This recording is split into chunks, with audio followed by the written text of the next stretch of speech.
درود و مهر، شبتان بخیر. به خبر ساعت 7 امشب با من سعدالدین حکیمی خوش آمدید. در حالی که آخرین فرصت مذاکرات میان ایران و آمریکا رو به پایان است و نشانه ای از توافق دیده نمی شود، تنش‌ها در خاورمیانه به گونه بی‌پیشینه افزایش یافته است. مقام‌های ایرانی از آمادگی کامل نظامی و هدفگیری موشک‌ها سخن می‌گویند و همزمان گزارش‌ها از فشار موساد بر نتانیاهو برای آغاز دوباره حملات به ایران حکایت دارد. در سوی دیگر دونالد ترامپ هشدار داده است که در صورت شکست مذاکرات واشنگتن بر رویکرد تهاجمی وارد عمل خواهد شد. همزمان با افزایش تهدیدها علیه کشورهای منطقه، آزمایش موشک‌های دوربرد، تشدید جنگ در لبنان و بحران انرژی در ایران، نگرانی‌ها از گسترش یک درگیری بزرگ منطقه‌ای بیشتر شده است. آیا خاورمیانه در آستانه یک جنگ بزرگ دیگر قرار گرفته است؟ این همه موارد را به پردازش می‌گیرم با جناب دکتر سمیر انگار، آگاه روابط بین الملل که از هندوستان با ما وصل هستند. جناب دکتر صاحب خیلی خوش آمدین. نتیجه کار چی میشه؟ بسم الله الرحمن الرحیم. احترامات خود را خدمت شما جناب حکیمی صاحب و همه بینندگان عزیز چینل یک تقدیم می‌دارم. تشکر. ببینید، اوضاعی که فعلا به وجود آمده نه حالت کاملا جنگی هست و نه هم یک حالت امیدوار کننده است که ما میریم طرف صلح و این حالت از فعلا نیست، بلکه همیشه بین ایران و امریکا تنش وجود داشته. حتی زمانی که انقلاب اسلامی در 1979 به پیروزی رسید، هر دو کشور از پالیسی یا هم استراتژی تهدید متقابل علیه یکدیگر استفاده کردند. حتی اگر اوضاع بسیار به وخامت گرایید، لحن امریکا تغییر نمود و حتی چندین بار رئیس جمهورهای امریکا هشدار دادند که حملات تهاجمی را ما شکل می‌دهیم. اما در آخر روز باز ما دیدیم که امریکا صرف به تحریم‌های اقتصادی و سیاسی اینا خود را اکتفا نمودن و بالای ایران تحریم‌ها را وضع نمودن و از جنگ گذشتن و ضمنش ایران هم از پالیسی‌های نامتقارن یا هم تهدید نامتقارن اینا استفاده میکنن و همیشه ایران هم گروه‌های نیابتی که در منطقه دارد آنها را تجهیز و اکمال میکند علیه امریکا و منافعشان. و فعلا هم اوضاع چنین به نظر میرسه که اینمی تهدید پالیسی تهدید متقابل تا فعلا دوام دارد. دکتر صاحب، وضعیت کنونی را که شما نه جنگ مینامید نه یک صلح پایدار، پس چی است؟ یک وضعیت کاملا شکننده هست. اگر هر اشتباه یا هم خطای محاسباتی غیر کنترل شده اتفاق بیفته، منجر به درگیری میشه و درگیری هم شاید اگر این بار درگیری اتفاق بیفته شکلش تغییر خواهد نمود و روی هم رفته این آتش جنگ فراتر از منطقه خواهد. خب حالا اگر دوباره جنگ شود، آنچنان که شکل جنگ را شما پیش بینی میکنین چگونه جنگ شاید باشه؟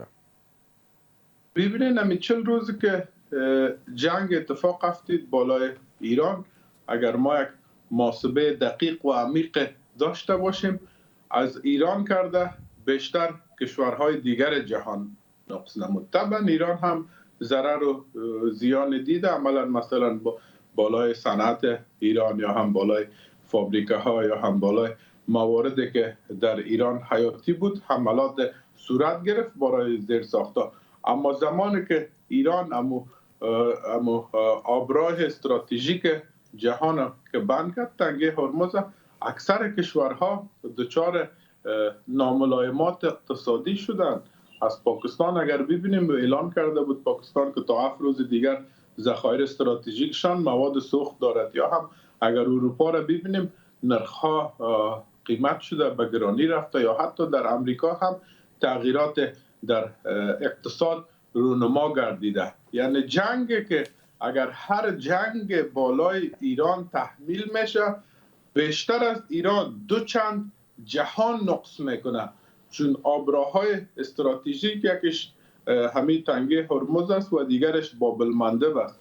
اینا در اختیار ایران قرار داره. یکیش با حوثی های یمن است و دیگرش با خود ایران است. بنابراین در جنگ 40 روزه هم ما دیدیم از این که ایران نقص کنه بیشتر ضرر را کشورهای خاور میانه، عرب نشین، کشورهای آسیا و جنوب آسیا و ضمنش حتی کشورهای اروپایی اینا با مشکلات مواجه شدن. اگر این دفعه هم کدام جنگ تمام عیار رخ بدهد، خب من باور دارم و یقین دارم که ایران به طور کلی تنگه هرمز را و حتی باب المندب را میبندد.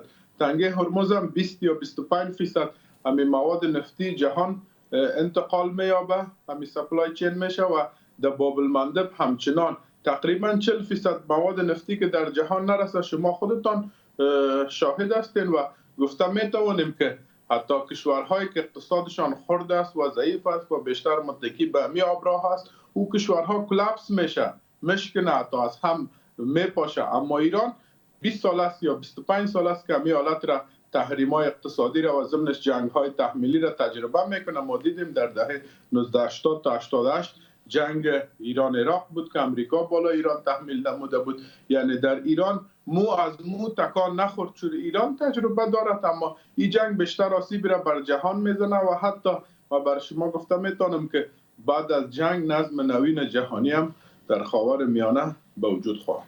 خب جناب دکتر صاحب، حالا دونالد ترامپ میگه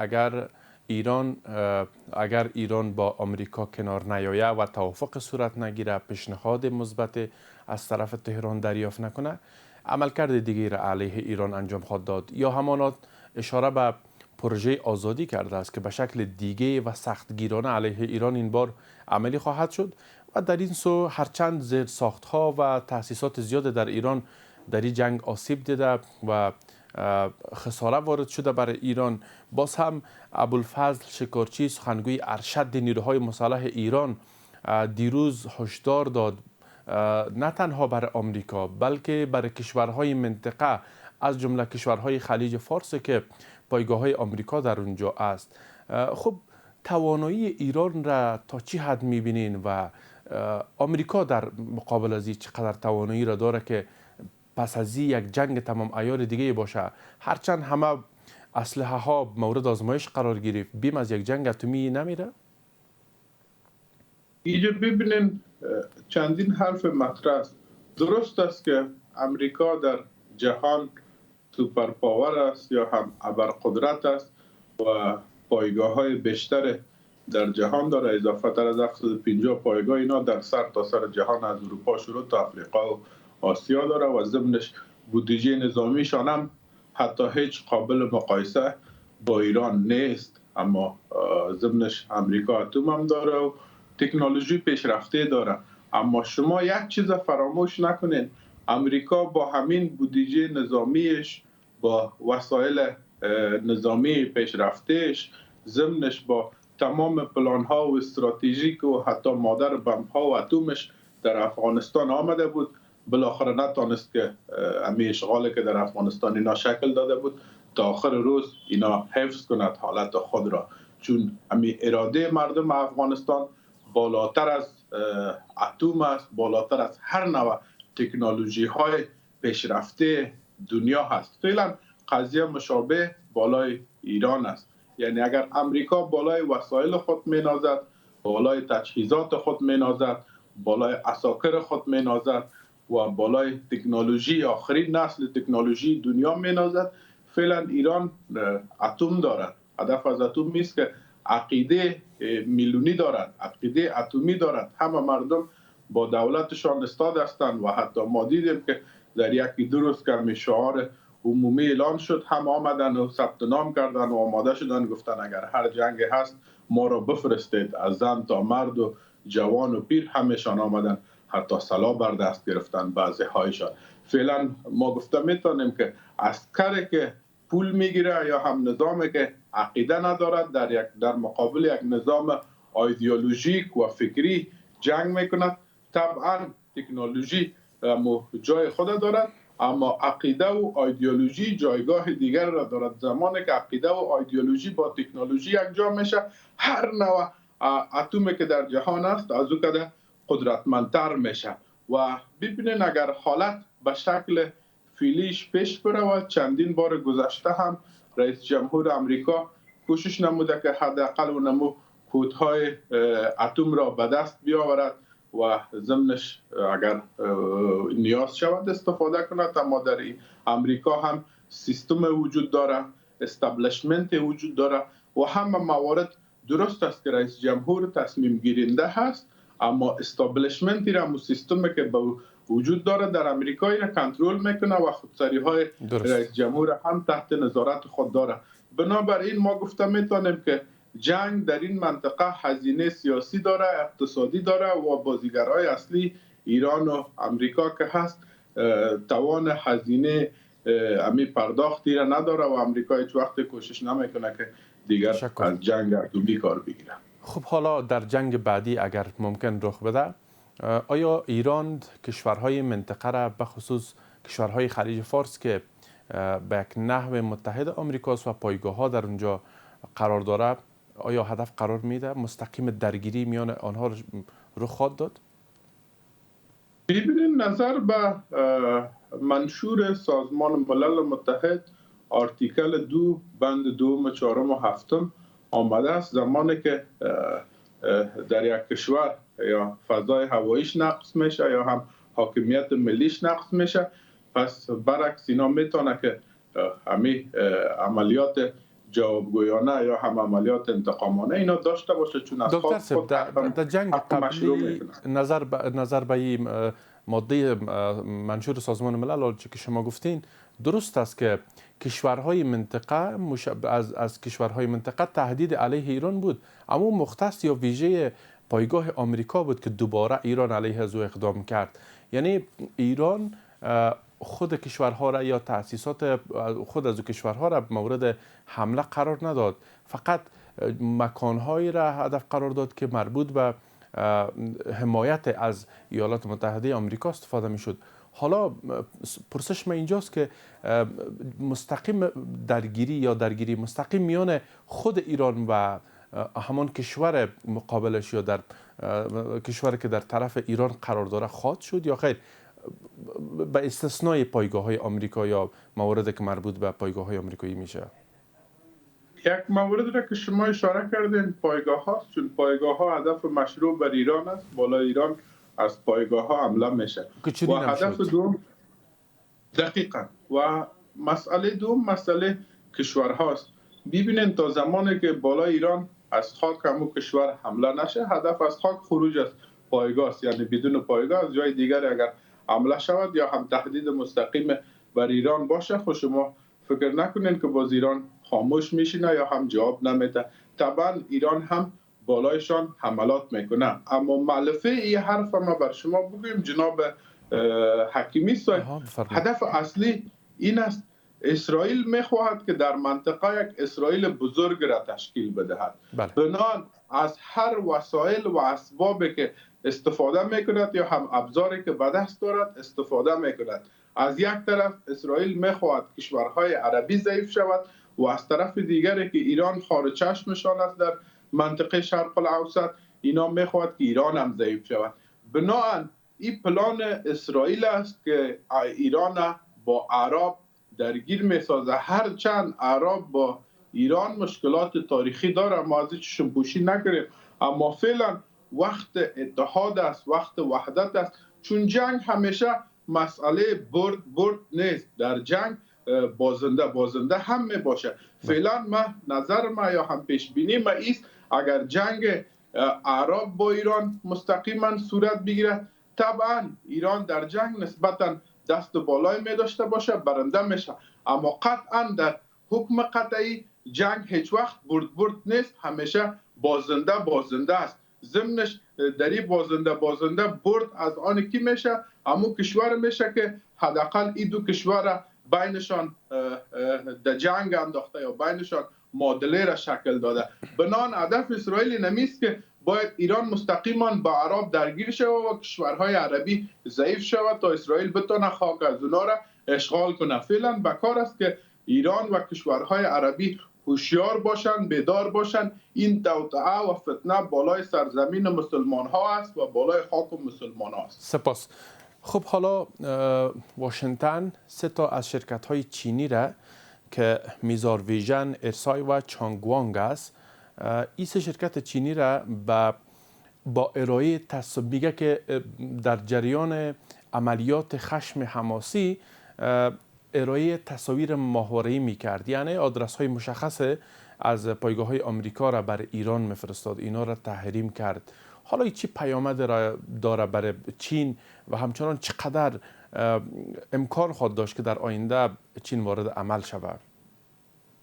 ما در یک برنامه دیگر با همکار شما و چندین رسانه دیگر بعض موارد را تشریح نموده بودم. فقط قسمت آخرش را بر شما بازگو میشم جناب حکیمی صاحب که هدف اصلی امریکا در شرایط فعلی اما استراتژیشان این است که کشورهایی که دارد به سوی ابرقدرت شدن اقتصادی می رود یا هم نظامی، اینا را باید مهار کند و در دکترین امریکا مسئله خاورمیانه یا هم همین شرق الاوسط طور جلوه داده شده هر کشوری که بتانه امی شرق الاوسط را در اختیار و کنترل خود داشته باشه میتونه که بالای جهان کنترل و راج داشته باشد. این یک حرف فعلی یا هم حرف حداقل 15-20 سال پیش دکترین امریکاست در استراتژی پالیسیشان چنین آمده بود و فعلا هدف اصلی را جناب حکیمی صاحب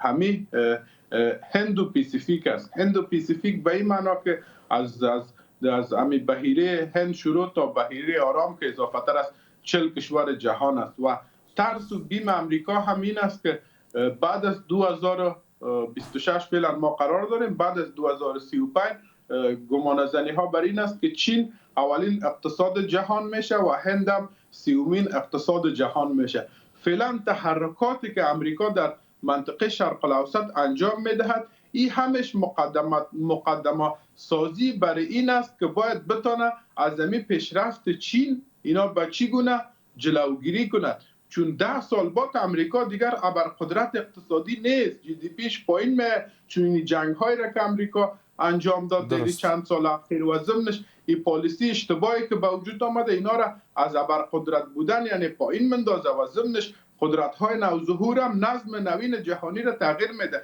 بناهن امریکا کوشش میکنه که چین کنترل کنه و هند را کنترل کنه، چون هند 30مین اقتصاد جهان میشه بعد از 7 یا 10 سال و هند هم اولین اقتصاد جهان. بنان امریکا در بین قرار میگیره.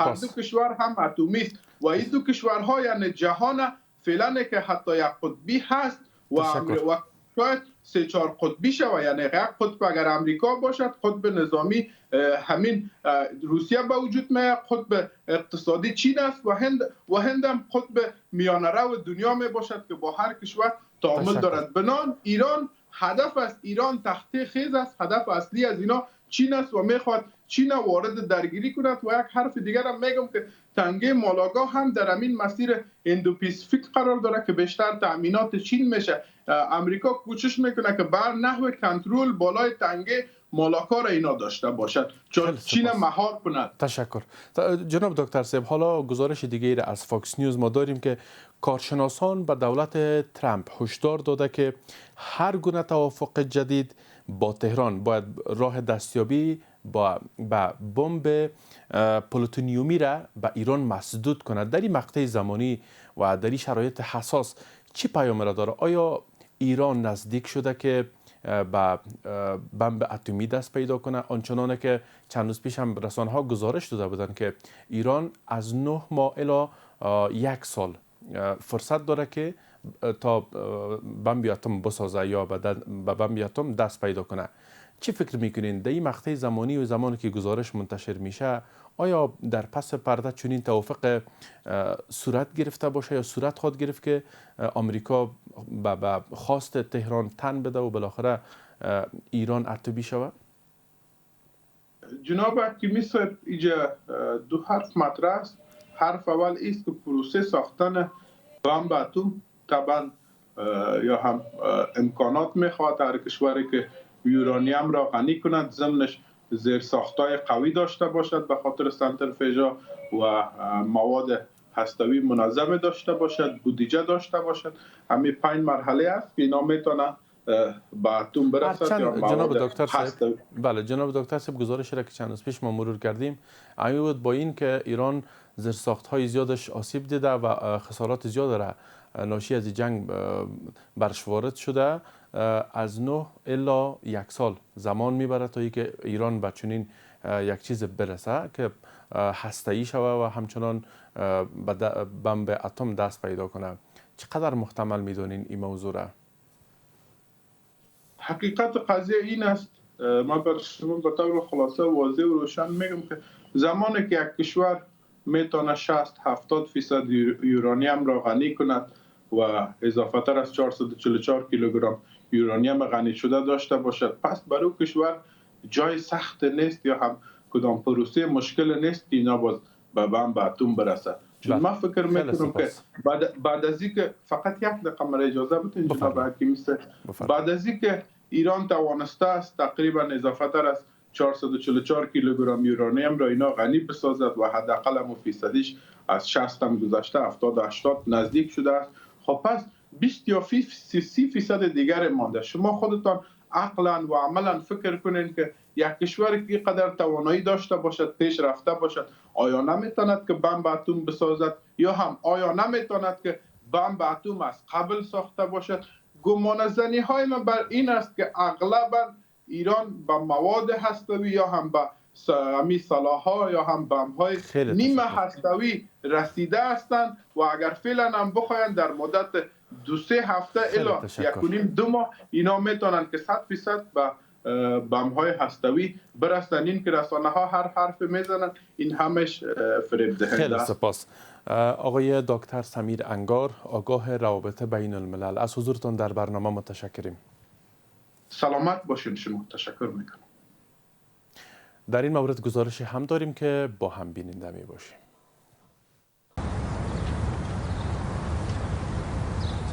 در اوج بازی تنش‌های تهران و واشنگتن، ولادیمیر پوتین رئیس جمهور روسیه گفته است که مسکو آماده است یورانیم غنی شده ایران را بر روسیه انتقال داده و آن را نگهداری کند. آقای پوتین در یک نشست خبری در مسکو گفته است که روسیه در سال 2015 میلادی نیز یورانیم غنی شده را از ایران انتقال داده بود و اکنون آماده است تا آن تجربه را تکرار کند. رئیس جمهور روسیه همچنان گفته مسکو با تهران و واشنگتن در تماس است و ابراز امیدواری کرده که این جنگ هرچه زودتر پایان یابد. Let me share a couple of secrets with you. Those are relative secrets, but still, we didn't just suggest that. We did that once in 2015.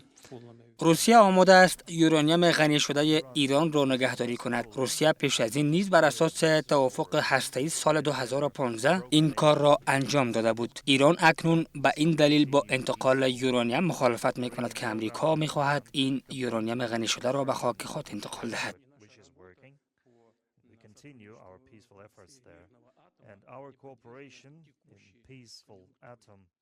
در همین حال روزنامه وال استریت جورنال به نقل از منابع خود از جمله مقام‌های آمریکایی گزارش داده است که نیروهای اسرائیلی برای حمایت از نیروی هوایی خود در جنگ با ایران در یک منطقه بیابانی عراق پایگاه نظامی ساختند. همزمان با این سخنگوی ارتش جمهوری اسلامی ایران در مصاحبه با یکی از رسانه‌های آن کشور معیار پیروزی در جنگ را نزدیک شدن به اهداف تلقی کرده و افزوده دشمنان ایران نه تنها که به اهداف خود نرسیدند بلکه شکست هم خوردند.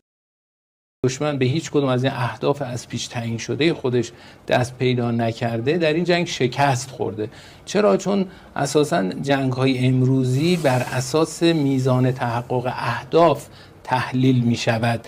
اینکه کدوم طرف جنگ پیروز شده، کدوم طرف شکست خورده، که حالا خیلی جاها به صورت نسبی هم تحلیل میشه، شاید مطلق نشه گفت، ولی چه مطلق چه نسبی اگر بررسی کنیم با توجه به اینکه دشمن به هیچ کدوم از اهداف از پیش تعیین شده خودش نرسیده. این مقام نظامی ایران دفاع و در اختیار داشتن تنگه هرمز را از حق مشروع ایران دانسته و بار دیگر هشدار داده هر کشور که تبعیت آمریکا در این زمینه را داشته باشد با سرنوشت خوب مواجه نخواهند شد. و امروز اعمال حاکمیت کردیم بر این تنگه که به لحاظ حقوق بین الملل این اجازه رو داریم، بر اساس حقوق بین الملل و قوانین دریاها و آبراها می توانیم اعمال حاکمیت کنیم. یعنی من بعد کشورهایی که از امریکا تبعیت کنند در این در حالی است که در گزارش آمده اسرائیل در آغاز جنگ با ایران پس از آن که نیروهای عراقی تلاش کردند این پایگاه را کشف کنند بر آنان نیز حملات هوایی انجام داده است. گفته می شود این پایگاه نظامی که نیروهای ویژه اسرائیلی در آن مستقرند پیش از آغاز جنگ و با هماهنگی آمریکا ساخته شده بود. پایان خبر هفته امشب. شب بر همه شما خوش. بدرود.